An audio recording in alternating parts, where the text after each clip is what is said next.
तो हमारा मिरर जो पहला दर्पण होता है वो कौन सा होता है भाई? समतल दर्पण होता है, प्लेन मिरर होता है। सबसे पहले वाला कौन सा होता है? प्लेन मिरर होता है। प्लेन मिरर के कुछ पॉइंट्स हैं जो आपको याद होने चाहिए, एक बार उनको देख लेते हैं। पहला पॉइंट, मान लो ये आपका मिरर है, यहां पे आपकी इमेज है। अरे बिल्कुल सही, ऐसा मिरर जिसके अंदर हम अपना खुद को देख लेते हैं, मतलब जिसके अंदर जो इमेज है, जिसकी छवि है वो बदलती नहीं।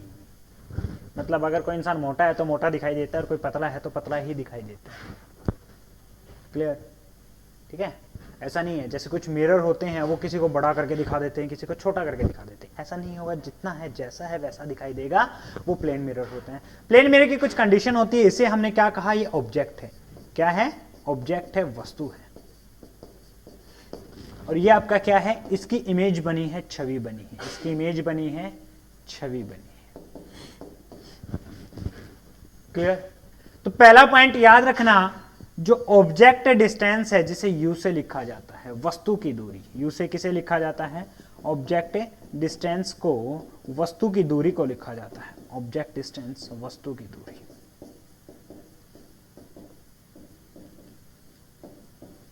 और यहां पे v है, उसे क्या लिखा जाएगा? Image distance. क्या लिखा जाएगा? इमेज डिस्टेंस, छवि की दूरी।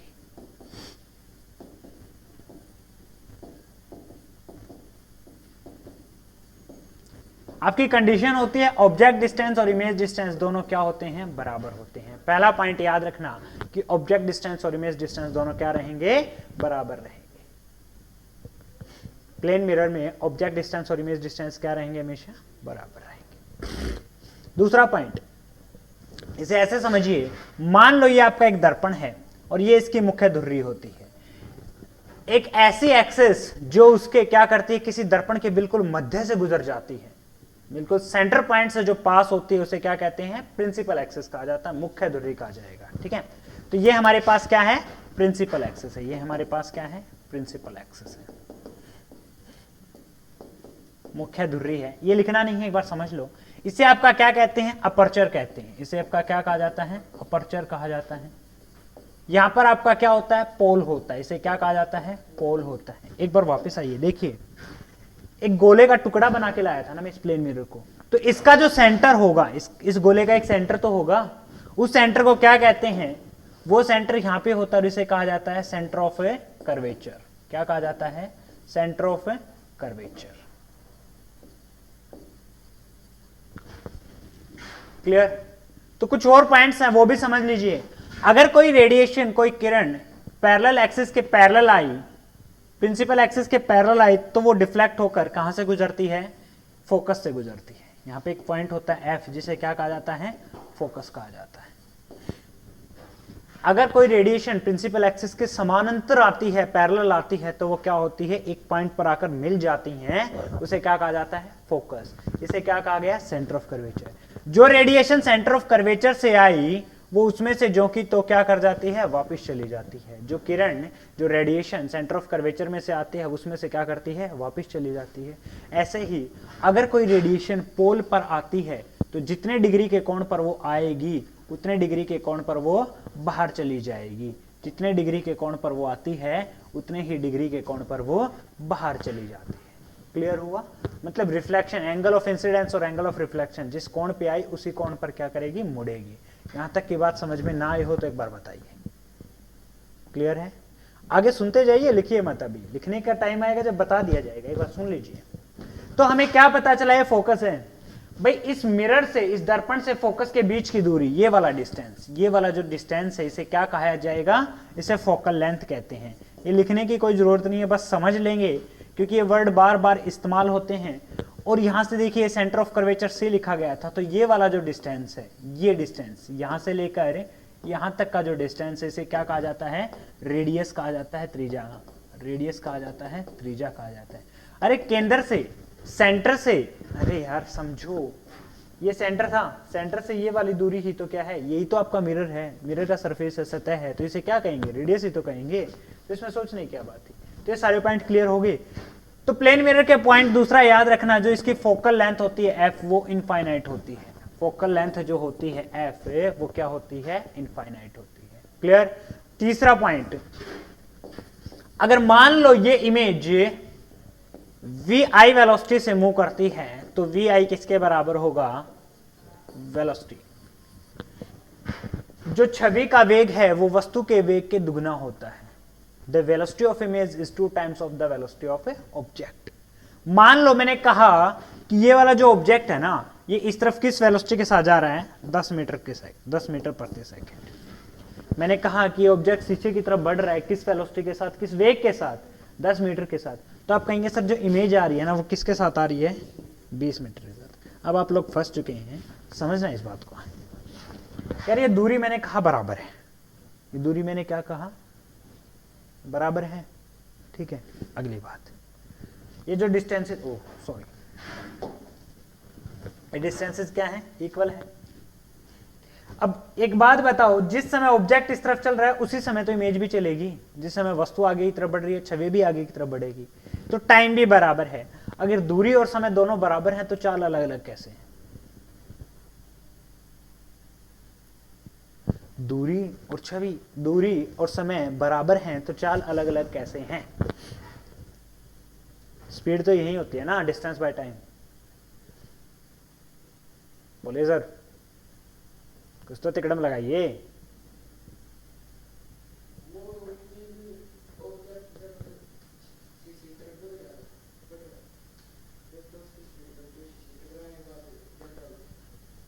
अब समझिए कहानी क्या है। जिसने देखा वो क्या है, ऑब्जेक्ट। जो चीज देख रहा है ना, जो ये चीज देख रहा है वो खुद क्या है, ऑब्जेक्ट है। अरे हम शीशे की तरफ बढ़ेंगे, शीशा थोड़ी देखेगा। कौन देखेगा, हम देखेंगे। अब समझना, 10 मीटर पर सेकंड की तो यहां से यहां तक की स्पीड है उसकी, इमेज की। जो इमेज है वो इस तरफ शीशे की तरफ आ रही है, 10 मीटर पर सेकंड की वेलोसिटी उसकी तब है। और 10 हमें किस लिए दिखाई देगी, ऑब्जेक्ट की तरफ। जो 20 है ना, ये 20 किसके लिए, इस ऑब्जेक्ट के लिए है। ये 20 किसके लिए, ऑब्जेक्ट के लिए, मिरर के लिए नहीं है। इसलिए कहा जाता है डबल हो जाती है। 10 इसकी इस तरफ दिखाई देती है और 10 हमें इस तरफ दिखाई देती है, क्योंकि 10 से हम इस तरफ बढ़े तो इमेज भी 10 से ही बढ़ रही है, पर हमें कितने से दिखाई देगी, 10 जमा 10 से 20 से दिखाई देगी। ठीक है, इसलिए कहते हैं क्या होता है, क्लियर। अगला चौथा पॉइंट,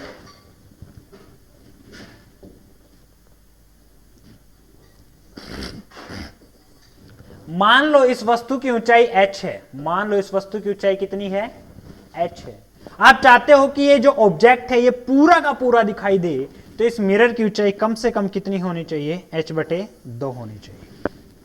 मतलब किसी वस्तु को किसी दर्पण में पूर्ण रूप से देखने के लिए उस दर्पण की ऊंचाई वस्तु की ऊंचाई के आधे के बराबर होनी चाहिए। ठीक है, to see an object completely in a mirror, the height of the mirror should be equal to half of the height of the object. बात समझ में आ गई। अगर ये h है तो ये कितनी होनी चाहिए, h/2, कम से कम h/2। क्यों, अगर हमें ऑब्जेक्ट को पूरा देखना है। मान लो आप शीशे के सामने खड़े हो, आपकी हाइट 6 फुट है, तो आप अपने सिर से लेकर पैर तक, पैर से लेकर सिर तक देखना चाहते हैं, तो आपको जो दर्पण आपके सामने जो मिरर लगा हुआ है उसकी हाइट कितनी होनी चाहिए, 3 फुट। क्लियर, नोट कर लो चारों पॉइंट, 1 2 3 एंड 4।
यहां तक लिख लिया। अब अगले पॉइंट पे आते हैं। अब क्वेश्चन आता है नंबर ऑफ इमेजेस का। क्वेश्चन किसका आता है? नंबर ऑफ इमेजेस का, छवियों की संख्या।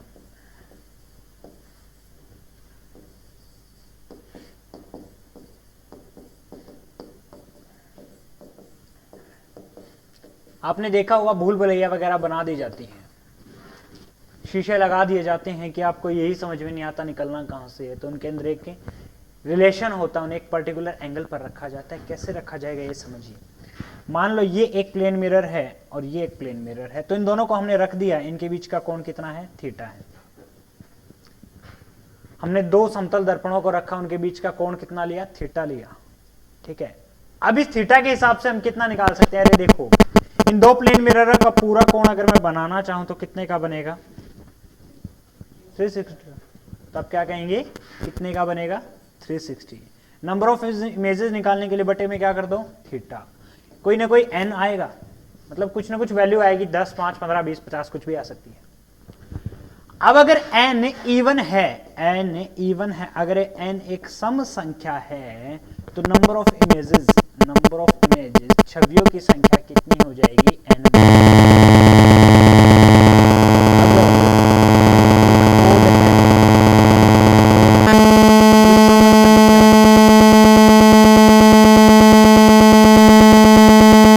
एक विषम संख्या है तो छवियों की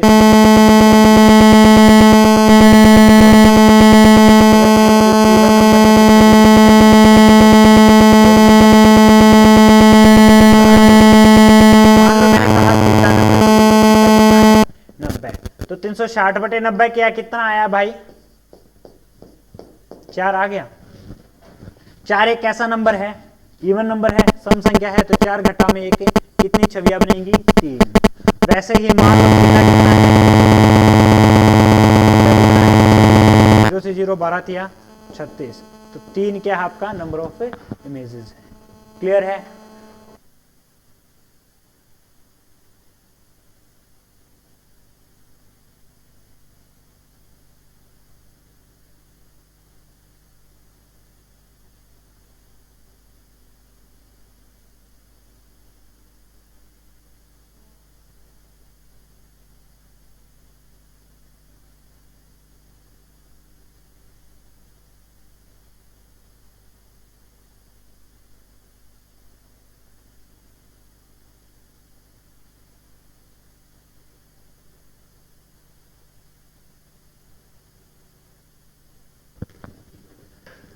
थ्री 360 बाय 120 किया, 0 से 0 12 थिया 36, कितना आया?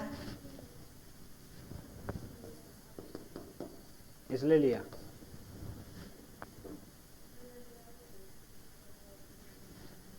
क्लियर है? तो ये तो आपके प्लेन मिरर के क्वेश्चन बनते हैं। आई थिंक आपके सारे क्वेश्चन हो जाने चाहिए। ठीक है, अब अगला, हाँ प्लेन मिरर के क्वेश्चन यही बनते हैं। प्लेन मिरर बोला है, मिरर नहीं बोला है।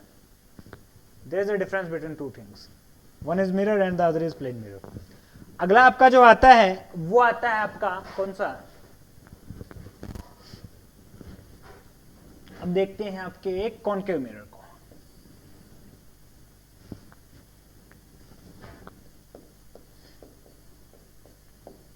अवतल दर्पण, किसको देखते हैं?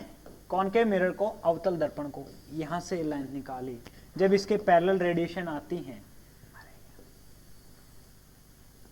तो वे एक पॉइंट से गुजर जाती हैं अंदर की तरफ, उसे फोकस कहा जाता है। यहाँ पे क्या होगा? सेंटर ऑफ कर्वेचर होगा।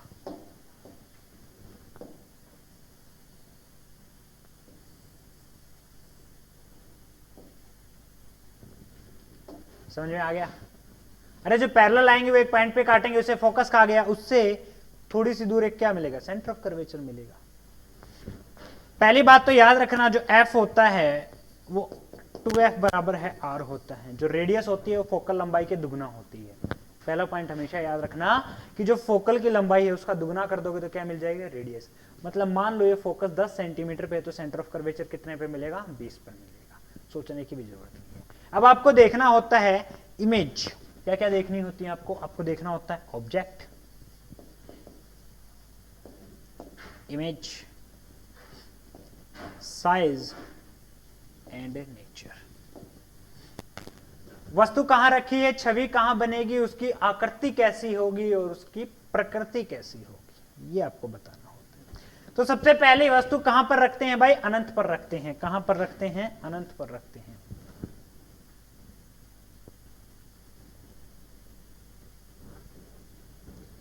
सबसे पहला ऑब्जेक्ट कहां रखा, इन्फिनिटी पे। क्लियर? पहला केस हमेशा याद रखना, और कुछ याद रखने की जरूरत नहीं। अगर इन्फिनिटी पे रखा जाता है तो कहां बनती है, फोकस पर। साइज कैसा होगा, डिमिनिश्ड होगा, बिंदु आकार होगा। कैसा होगा भाई, डिमिनिश्ड होगा, बिंदु आकार होगा। और नेचर कैसा होगा, रियल एंड इनवर्टेड, वास्तविक व उल्टी। वास्तविक व उल्टी। जो इमेज, देखो वास्तविक छवि कब बनती है, क्वेश्चन ये आता है सर आपने वास्तविक कब कहा। अगर वास्तव में किरण काट जाएं एक दूसरे को, अगर वास्तव में जो आपकी रिफ्लेक्टेड रे हैं, जो अपरावर्तित किरणें हैं, जो टकरा कर मुड़ी, वो वास्तव में काटेंगे एक दूसरे को और तब इमेज बनेगी, तो क्या बनती है, रियल बनती है। ठीक है। और अगर हम मान ले कि कहीं जाके काट देंगे तो क्या बनती है, इमेजिनरी बनती है, उसे वर्चुअल कहा जाता है। ठीक है। और जो रियल होते हैं वो हमेशा उल्टी बनती है। मतलब आप अगर मान लो मुझे देख रहे हो, तो मैं आपकी आंखों ने जो इमेज बनाई वो क्या बनाई है, उल्टी। मेरा पैर ऊपर है, सर नीचे है, दिमाग उसे सीधा करके देखता है। ठीक है, दिमाग उसे सीधा करके देखता है। क्लियर? अब देखो आपने एक चीज सीखी थी यार, बॉल को मैंने दीवार पे मारा, बॉल को मैंने क्या किया, दीवार पे मारा, बॉल इस तरफ बढ़ रही है, तो वापस किस तरफ आ रही है, इस तरफ। तो एक बात क्लियर है। अब मान लो मैंने यहां से बॉल को मारा, मेरे हाथ में आएगी, मैं थोड़ा सा और आगे होके बॉल को मारूंगा तो बॉल क्या करेगी, मेरे से पीछे जाएगी। और आगे होके मारूंगा तो और पीछे जाएगी। मतलब ऑब्जेक्ट इस तरफ बढ़ा तो इमेज किस तरफ बढ़ी है, इस तरफ। तो बढ़ाते जाओ और चुटके में याद करते जाओ। अगला कहां रखूंगा, अरे सेंटर ऑफ कर्वेचर से पहले रख दूं, इन्फिनिटी और सेंटर ऑफ कर्वेचर के बीच में रख दूं, बियॉन्ड है सी। और सी और इसके सी से पहले रखा तो इमेज कहां बनेगी, एफ के। अरे वाह, इस तरफ ऑब्जेक्ट जा रहा है तो इमेज इस तरफ आ रही है, इमेज इस तरफ आ रही है। अरे अगर ऑब्जेक्ट इस तरफ जा रहा है तो इमेज किस तरफ आ रही है, इस तरफ आ रही है ना। इधर आएगी तो कहां बनेगी, सी और एफ के बीच में।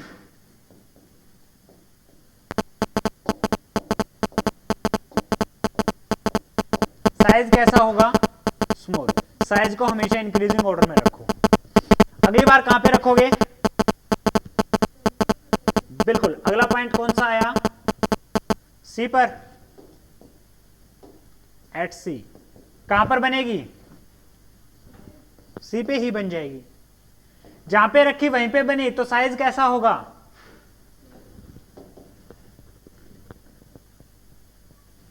अगली बार कहां रखोगे, सी और एफ के बीच में। भाई आगे की तरफ ऑब्जेक्ट बढ़ाया, कहां रखा, सी और एफ के बीच में रखा ना। रटने की बात नहीं है, सी से पहले बन जाएगी।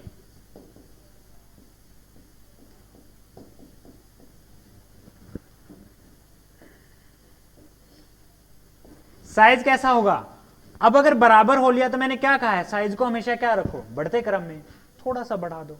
अगली बार कहां रखोगे, कहां बनेगी, अनंत पे।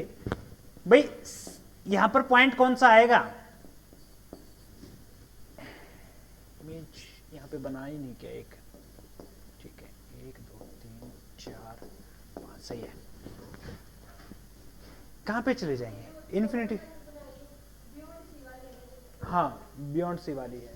तो पांचवी कहां बन जाएगी, सी के बाद कहां, उस सी से थोड़ा सा बाद में, उसके बाद तो सीधा अनंत आएगा। तो कहां रखोगे, इन्फिनिटी पे। साइज कैसा बन जाएगा, वेरी लार्ज। अब अगले केस पे आओ, लास्ट केस है, एफ और पी के बीच में भी रख सकता हूं ना। यहां पे आपका क्या होगा, पोल होगा, क्या होगा, पोल होगा। अभी बताया था, जो मिरर होता है उसके सेंटर पॉइंट को पोल कहते हैं। तो कहां रखोगे, एफ और पी के बीच में। कहां रखोगे, एफ और पी के बीच में। अरे एक एक स्टेप बढ़ाते चले जाओ, तो क्या कहेंगे आप, between F and A.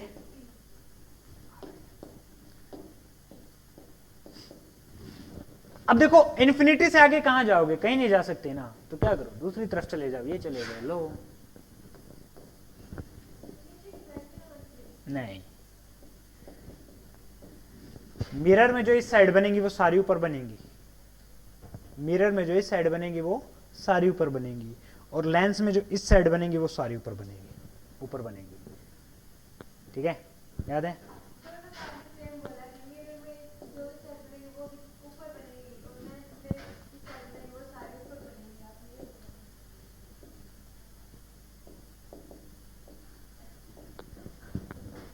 Mirror में जो इस साइड बनेंगी वो सारी ऊपर बनेंगी, और लेंस में जो इस साइड बनेंगी जो वो ऊपर की तरफ बनेंगी। क्लियर है? हाँ, अरे समझो, हमें वास्तविकता कैसी चाहिए? वास्तव, हम अच्छी चीजों को पसंद करते हैं। तो रिफ्लेक्शन का मतलब क्या होता है? गेंद टकरा कर वापस आ रही थी ना, तो कोई चीज टकरा कर इस तरफ आएगी ना, तो इस तरफ वाली सारी कैसी बनेंगी? वास्तविक। वास्तव में इसी तरफ बनना चाहिए। हमें जो चीज पसंद है वो किस तरफ? इस तरफ नीचे बना दो। अगर गेंद पार निकल गई, ऐसा हो तो नहीं सकता कि दीवार में से गेंद निकल जाए, तो हम एक मान के चले हैं, तो क्या मान लो? ऊपर की तरफ बनेगी। ऐसे ही लेंस के केस में लाइट क्या करती है? पार निकल जाती है। वो लेंस के केस में बता दूंगा। फिलहाल ये स्ट्रक्चर सारी याद होगी, साइज भी याद हो जाना चाहिए। ठीक है, तो इसको नोट कर लेना। आज के सेशन को यहीं पे खत्म करते हैं।